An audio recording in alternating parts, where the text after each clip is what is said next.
Hi, I'm Dave, founder of Halloween Year Round, and today I'm talking about one of what I'm calling the four horsemen of the most anticipated horror movies of 2024.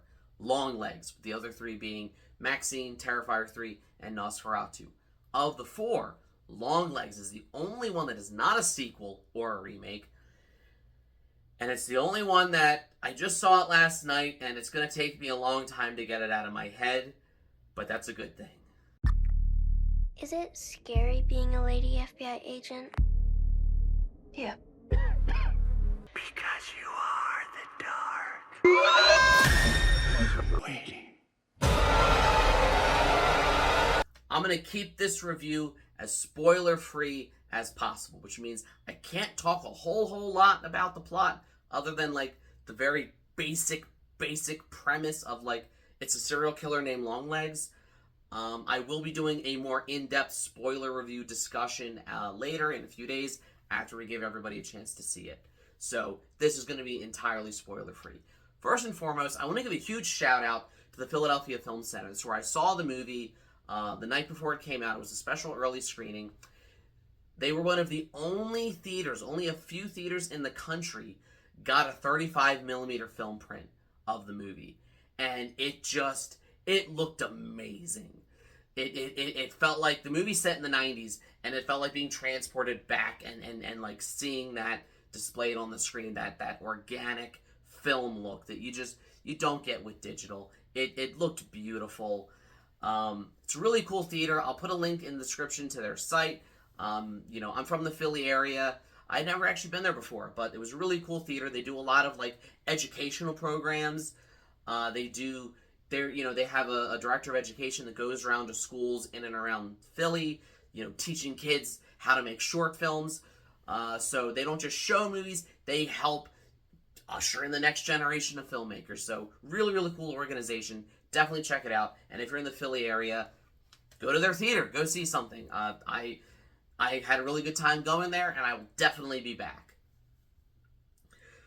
So let's talk about Longlegs. Or, more broadly, let's talk about the most creepy and disturbing performance of Nicolas Cage's entire career. And that's saying something. This is a man who did Vampire's Kiss. This is a man who silently fought animatronics in Willy's Wonderland. This is a man who shouts things and is insane and shouted at Elijah Wood to open up the door. Open it! Open it! Open it! Open it! Open it! Open it! Open it! Open it! You guys remember that? I love Nicolas Cage, and he produced it. Not only did he star in it, he produced it. There's a lot of kind of horror royalty in front of and behind the camera. It was written and directed by Osgood Perkins, the son of Norman Bates himself, Anthony Perkins. And it's something. So we start in, it's set in the mid-90s. We've got a serial killer on the loose. We've got Micah Monroe from It Follows as this FBI agent who's trying to catch this serial killer named Longlegs, who leaves these creepy Zodiac-like messages you have to decode. If you've seen any of the marketing for the movie, you've seen that. That's really all I can say. I feel weird reviewing a movie, but I can't, because literally anything else I tell you about it is going to be a spoiler. So what I can tell you is temper your expectations. I don't say that to suggest that it's a bad movie or that you're not going to like it.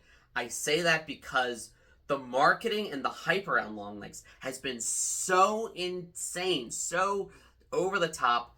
I'm a little worried about people going into it expecting to see like the greatest thing they've ever seen in their life. And if the movie is not 100% exactly what they're expecting, they're going to hate it. They're going to be like, oh, this was so overrated. And it's like, no, it's not the movie's fault that you went in with such hype. You do have to go in expecting and hoping for a good horror movie, but don't let the over-the-top marketing and hype kind of make you go in expecting too much. A lot of people are comparing it to Silence of the Lambs. Definitely see that. It's set in the 90s. It's about a female FBI agent trying to catch a serial killer played by a very charismatic, talented actor, giving a very eccentric performance. The parallels are definitely there. I would say Lambs was shot much more in like a down-to-earth, straightforward, almost documentary-like style. That's what Jonathan Demme brought to the table with that movie. With Longlegs, I think the approach is definitely more, just like the filming and the editing style is a little bit more surreal, a little bit more art house, a little bit more, dare I say, Stanley Kubrick-esque, Robert Eggers-esque, than like straightforward. It feels less like The Exorcist and more like The Shining in terms of its tone and its vibe. I'm also saying that because they shot it in British Columbia and there's snow everywhere. So, manage that going in. Micah Monroe, huge fan of hers ever since, It Follows. I really like her as this very, like, awkward, almost, to compare back to Silence of the Lambs, or at least the Hannibal Lecter franchise, almost like a Will Graham, in the, like, she's good at her job, and she's good at, like, tracking killers, and, like, she just kind of knows things and everything, but she's very socially awkward, and it's almost like she relates more to, like, the crime scenes than she does other people. And the movie, as disturbing and terrifying as it is, and it will give you nightmares. I'm a diehard horror fan, and it almost gave me a nightmare. All that aside, it's really funny, and I don't mean, like, I'm not saying it's like a horror comedy, because it's not. But there is this very kind of, like, dry sense of humor that comes from, like, when Micah Monroe is, talking to another agent's, wife and daughter, and she's just, like, you can tell she's so uncomfortable. Like, oh, do you want to see my room? Oh, okay, yeah, sure. But, you can tell that anytime she's in, like, a social setting, she doesn't want to be there. She'd rather be, like, alone or, like, on the case trying to catch a killer. She does not do well with other people. And I think as someone who's, like, an awkward introvert myself, I know that's surprising given, I know I seem very upbeat, over the top. That's only because I love horror movies. I'm so passionate about it. But in my private life, I am kind of a weird introvert that would rather, like, stay in than go out. Except to go to the movies. I love going to the movies. But you know what I mean. Nicolas Cage, again, I say without any sense of hyperbole, this is one of the best performances he has ever given in his career.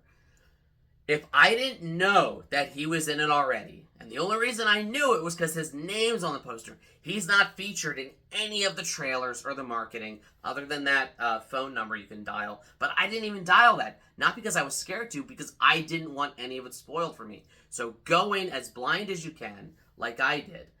Anyways, Nicolas Cage is amazing in this. If I didn't know it was him, I would not have recognized him. He loses himself in the role, and if the Oscars actually took horror seriously, they would have nominated Toni Collette for Hereditary, they would have nominated Lupita Nyong'o for Us, and they should nominate Nicolas Cage for Longlegs. Because holy shit, is he terrifying, and just in his normal Cage fashion, he doesn't half-ass anything he does. Even in a movie that, like, is bad. I mean, he's done a ton of bad movies. He gives it his all. He puts 100% effort and energy into that movie. And the same thing is on display here. I wish I could tell you more about it. I urge you to go see it. If it's playing near you, go check it out. And check back for my spoiler review, in-depth, detailed discussion that I'm going to put up probably at the end of the weekend, just to give everyone a chance to see it. But hey, these are just my thoughts. I'd love to know what you thought of Longlegs. If you saw it, leave a comment. Tell me what you thought of it. Tell me if you thought it was overhyped, if it lived up to your expectations and all that. I'd love to hear from you. Like, share, subscribe, all the YouTube stuff. If you don't, you may end up stuck in a 90s serial killer horror movie with creepy-ass Nicolas Cage and his weird Zodiac messages. And as always, every day is Halloween.